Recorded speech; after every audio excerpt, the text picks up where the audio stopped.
भारत में बहादुर महिलाओं की कोई कमी नहीं है। हाल ही में महिलाओं के भारतीय वायुसेना में भर्ती होने और महिला फाइटर पायलट बनने की खबरें चर्चा में थी। भारत का पूरा इतिहास महिलाओं की वीर गाथाओं से पटा पड़ा है। भारत एक पुरुष प्रधान देश रहा है और यहाँ औरतें अक्सर गृहिणी बनकर रहती हैं और घर का काम देखती हैं, लेकिन जरूरत पड़ने पर उसने बाहरी जिम्मेदारियों को भी बाकायदा निभाया है। ऐसी ही कहानी है भोपाल की योगिता रघुवंशी की, जिन्हें भारत की पहली महिला भारी ट्रक ड्राइवर भी कहा जाता है। ट्रक ड्राइविंग ही एकमात्र ऐसा क्षेत्र दिखता है जहां आपको महिलाएं नाम मात्र की भी नहीं दिखाई देती। भारत में अगर आप महिला ट्रक ड्राइवर ढूंढने निकले तो आपको गिनती मात्र ही मिलेगी। उनमें से ही और शायद भारत की पहली महिला ट्रक ड्राइवर है योगिता रघुवंशी।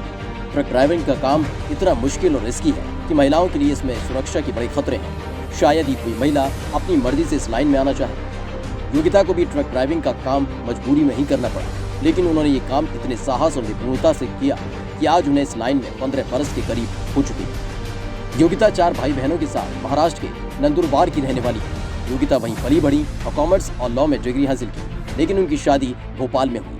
उनके पति वकील थे और साइड बाय साइड ट्रांसपोर्ट का बिजनेस भी चलाते थे। हालांकि शादी के कुछ साल बाद योगिता के पति का एक सड़क हादसे में देहांत हो गया। उस समय योगिता के 2 बच्चे थे, एक 8 साल की लड़की और एक 4 साल का उनका बेटा। योगिता के सामने बच्चों के भविष्य की चिंता थी। पति के देहांत के बाद कुछ वक्त के लिए योगिता सदमे में थी, लेकिन उन्हें अपने बच्चों का भविष्य भी देखना था। इसके बाद योगिता ने पति का छोड़ा हुआ ट्रांसपोर्ट बिजनेस ज्वाइन करने का सोचा। उस समय उनके पास 3 ट्रक थे। योगिता ने ड्राइवर और सहयोगी काम पर रखे, लेकिन कुछ महीनों के बाद ही हैदराबाद के पास उनके ट्रक का एक्सीडेंट हो गया और ड्राइवर वहां से भाग गया। उस समय योगिता को खुद हैदराबाद जाना पड़ा और गाड़ी रिपेयर करवाकर जैसे तैसे उसे फिर से भोपाल लेकर आई। अब उन्होंने ड्राइवर की गैर हाजिरी में खुद ट्रक चलाने का फैसला किया।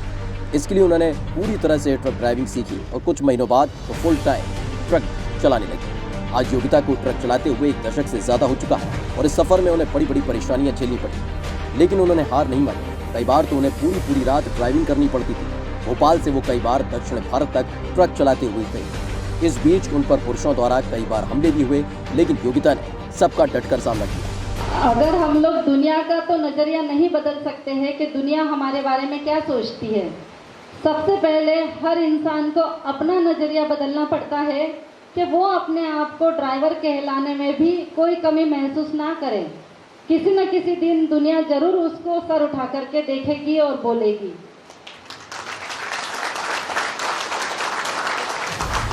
योगिता के साहस से यह पता चलता है कि यदि कोई ठान ले तो उसके लिए कोई काम असंभव नहीं होता। विपरीत परिस्थितियां सबके जीवन में आती हैं, लेकिन योगिता जैसी कोई साहसी ही उसका सामना कर उससे पार पा सकता है। योगिता के संघर्ष और साहस का सम्मान करने के लिए उन्हें देश के कई अलग अलग हिस्सों में प्रतिष्ठित संस्थानों और व्यक्तियों द्वारा सम्मानित किया जा चुका है। ब्यूरो रिपोर्ट, माई भारत।